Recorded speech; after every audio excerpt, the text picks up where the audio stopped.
안녕하세요. 잼스톤TV입니다. 정부가 최근 올해 세 번째 사전 청약 모집 공고문을 발표했습니다. 이번 영상은 하남 규산이랑 과천주암 등 공공분양 현장 청약 신청이랑 당첨자 선정 방법 알아보겠습니다. 먼저 사전 청약 당첨자는 본 청약까지 무주택 조건만 유지하면 최종 당첨될 수 있으며, 해당 지역에 거주하는 분들은 본 청약까지 우선 공급 거주기간 충족시킬 수 있으면 당해 신청 가능합니다. 그리고 사전 청약에 당첨된 세대는 다른 현장 사전 청약 신청은 불가능하며, 부적격이나 당첨을 포기하면 앞으로 1년 동안 사전 청약 신청이 제한됩니다. 이번 현장 중에서는 반드시 한 군데만 선택해야 합니다. 그리고 나중에 지구계획 변경이나 문화재 발굴 등 불가피한 사유로 사업이 취소될 수도 있습니다. 다음으로 청약 신청 자격은 수도권에 거주하는 무주택 세대에서 가능하며, 소득이랑 자산, 자동차 기준 충족해야 합니다. 청약통장은 주택청약종합저축 또는 청약저축이 필요하며, 별도로 예비 당첨자는 선정하지 않습니다. 청약 일정은 12월 1일부터 12월 3일까지 특별공급 접수 진행하며, 12월 6일부터 일반 공급 당일 1순위, 당첨자 발표는 12월 23일입니다. 이번 사전 청약은 주택이 위치한 지역에 따라 우선 공급 비율이랑 당해 거주기간이 다릅니다. 하남 교산이랑 양주 회천은 대규모 택지에 해당돼서 거주기간 상관없이 수도권에 50% 배정하지만, 과천 주암지구는 해당 지역 거주자 100% 우선 공급합니다. 당해로 신청하기 위한 거주기간은 하남이랑 과천은 2년 동안, 양주는 1년 이상이며, 하남이랑 과천은 본 청약까지 시간이 많이 남았기 때문에 공고일 현재 해당 지역에 거주하고 있으면 당해 우선 자격으로 신청 가능합니다. 분양권 전매 제한이랑 실거주 의무기간 등은 분양하는 가격이 확정되는 본 청약 시점에 알 수 있습니다. 주변 시세 대비 분양가 수준에 따라 하남이랑 과천은 전매 제한 5년에서 10년에 거주 의무 3년에서 5년입니다. 그리고 양주 회천지구는 전매 제한 최대 8년, 거주 의무 3년에서 5년입니다. 공급 현장별 사전 청약 세대 수와 주택형 크기, 추정 분양 가격 등은 모집 공고문에서 확인 가능합니다. 이번 추정 분양 가격은 변동될 수 있으며, 실제 가격은 본 청약 시점에 결정될 예정입니다.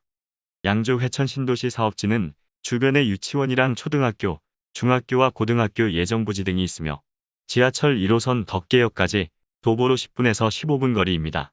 그리고 반경 3km 범위 안에 GTX-C 노선 덕정역이 위치합니다. 하남 교산 신도시는 위쪽으로 미사강변 신도시가 있으며, 서남쪽에 가밀지구와 위례 신도시가 위치합니다. 신도시에는 지하철 3호선이 연장될 예정입니다. 사업지는 주변에 학교 등 교육시설과 공원부지가 있으며, 아래쪽으로 상업시설과 자족시설 부지가 조성될 예정입니다. 그리고 같은 위치에서 현재 일반지도 확인해보면 주변에 하남초등학교와 중학교, 하남시청이 있으며, 지하철 5호선 하남검단산역까지 도보로 10분 거리입니다. 주암지구는 위쪽으로 서초구 우면동, 우면지구가 있으며, 우면산 터널이나 강남 순환고속도로, 경부고속도로 등을 쉽게 이용할 수 있습니다. 남쪽으로는 서울대공원이 있으며 양재시민의 숲 등도 가깝습니다. 토지 이용 계획도 살펴보면 주변에 유치원이랑 초등학교, 중학교 예정부지가 있으며, 공원용지와 자족시설 부지 등도 마련될 예정입니다. 그리고 아파트 입주 후에는 양재천 산책로를 이용할 수 있습니다. 다음으로 당첨되기 위한 소득이랑 자산 기준입니다. 특별공급 유형에 따라 외벌이 신혼부부와 생애 최초 100에서 130% 적용하며, 다자녀와 노부모부양 120%입니다. 그리고 부동산은 2억 1,550만원, 자동차 3,496만원 이하입니다. 다음으로 일반 공급은 주택 크기별로 소득이랑 자산 기준 다르게 적용합니다. 전용 면적 60 이하 타입은 소득 100%와 부동산, 자동차 기준 충족해야 하지만, 전용 60 초과는 무주택만 유지하면 소득이랑 자산 등의 제한이 없습니다. 특별공급과 일반 공급에 신청하시는 분들은 주택 청약 종합저축 또는 청약 저축 가입자로 신청 유형에 따라 6회 또는 24회 이상 월 납입 금액을 납부해야 합니다. 특별공급 중에서 생애 최초는 평생 한 번도 집을 구입한 적 없는 무주택 세대주로 현재 혼인 중이거나 또는 미혼 자녀가 있어야 합니다. 청약통장은 공고일 기준 24회 이상 납부와 선납금 600만원 이상 예치해야 하며, 소득세는 최근 1년, 과거 5년에 걸친 납부 실적 필요합니다. 그리고 배우자가 결혼 전에 주택을 소유한 적이 있으면 생애 최초 신청할 수 없습니다. 당첨자는 소득 100%에서 130% 세대 중에서 추첨으로 선정합니다.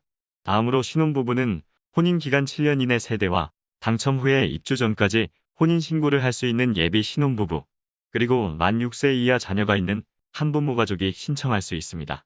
소득은 외벌이 최대 130%, 맞벌이 140%까지 가능하며 혼인한 기간 중에 계속해서 무주택 유지해야 1순위로 인정합니다. 당첨자는 우선 공급 신혼부부 순위, 거주지역 배점표 점수로 진행하며 일반 공급은 신혼부부 순위, 거주지역 추첨으로 선정합니다. 미성년 자녀가 3명 이상이면 다자녀 특공 신청 가능합니다. 자녀에는 임신한 태아와 입양한 아이도 포함되며 청약 통장 6개월 이상의 세대원도 신청할 수 있습니다. 당첨자는 별도의 100점 만점 가점표로 진행하며 동점이면 미성년 자녀 수가 많거나 공급 신청자 나이가 많은 순서로 선정합니다. 만 65세 이상 부모님을 3년 이상 부양하면 노부모 부양 특공 신청할 수 있습니다. 청약 통장 24개월 이상의 세대주만 가능하며 부모님은 같은 주민등록에 연속해서 3년 이상 함께 있어야 합니다. 당첨자는 3년 이상 무주택 세대 중에서 저축 총액이 많은 순서로 선정합니다. 다음으로 일반 공급은 청약 통장 24회 이상 납입한 무주택 세대주가 1순위 신청할 수 있으며 당첨자는 3년 이상 무주택 세대 중에서 저축 총액이 많은 순서로 선정합니다. 현재 집을 소유하고 있지만 무주택으로 청약할 수 있는 방법도 있습니다. 먼저 소형 저가주택에 해당하는 분들은 공공분양에는 신청할 수 없습니다. 그리고 만 60세 이상 부모님이 집을 소유한 경우에는 부모님이 소유한 주택수나 가격 등에 상관없이 현재 같이 거주하는 자녀는 노부모 부양만 제외하고 특공이랑 일반 공급에서 무주택으로 인정합니다. 다만 주의할 점은 부모님이 소유한 주택도 해당 세대의 자산 기준에는 포함됩니다.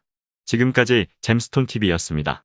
오늘 영상 도움되셨으면 구독과 좋아요 부탁드립니다. 시청해주셔서 감사합니다.